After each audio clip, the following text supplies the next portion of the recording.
Having escaped, Ian, Wilson and Becky pick up Alice and Grant outside her house, a case of perfect timing. Alice is really struggling with recent events and the group are unsure what to do with her. Michael takes a sample of the Russian flu to the scientist Donaldson, and we find out that he used to work for a parent company of Corvat until he was discredited over his findings with SARS. On testing the sample, he finds out that it's chemical poisoning, and he decides to use this information to blackmail them. However, Michael grabs the sample back and the copy of the report. During a fleeting visit from Jessica, Grant tells her that he's hidden the manuscript. However, the others in the group find some of his drawings that he's done.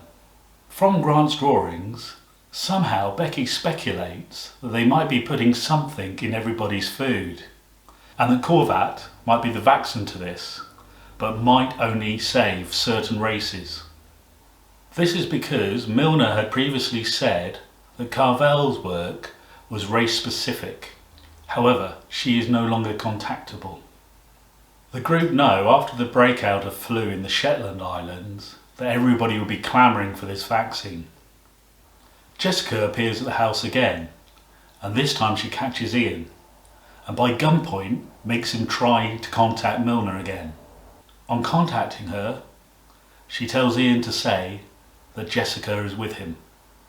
Wilson has a theory that there might be some connection to a global food distributor. He's found a phone in the car that they've stolen, so he and Becky walk out to the countryside, miles away from the house, in order not to be detected, so that they can use the phone to research this further. Whilst Wilson goes off to make sure there's nobody around, Becky quickly phones somebody. She tells them that they've lost the manuscript and that she's in trouble.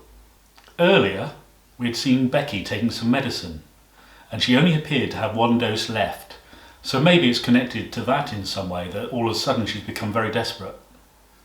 Michael takes the scientific report to his boss Jeff, and he tries to use it as a bargaining tool to release his pregnant girlfriend. He says that he's left copies with the lawyers if he doesn't phone in every few hours. And Jeff says that if he doesn't return all the reports and evidence, then he's going to reveal to his wife about the pregnant girlfriend. We assume that Michael backs down and does this. However, on returning home, he hears his wife crying in the front room. She is watching a DVD of him and his girlfriend and looking through a lot of photographs. Ian tries to go and see his brother, but he's being watched. And in the end, Milner intervenes and berates him for losing the manuscript. Ian says, how does she know that they don't have the manuscript? And she just says that it's her job, she's a spy. Milner tells Ian that she thinks the Janus project has been completed and the secrets of which are within the manuscript, and that he and the group must retrieve it.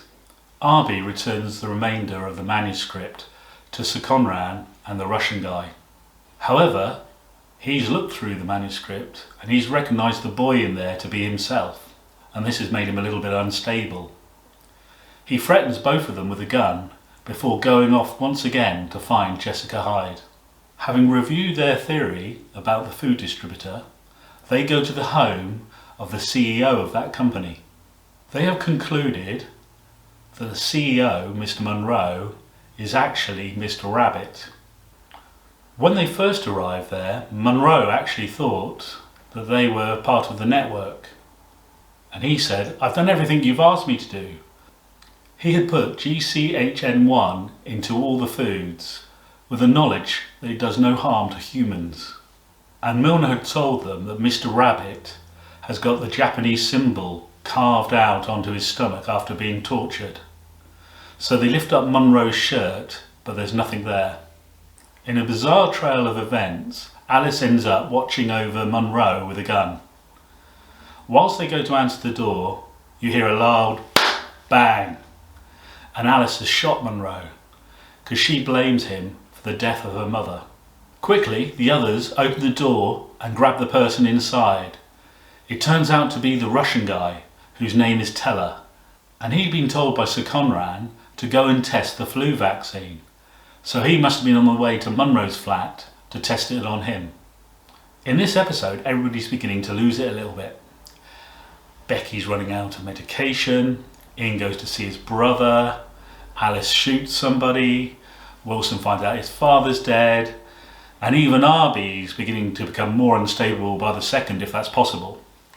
It is probably only Grant that's keeping it all together at the moment.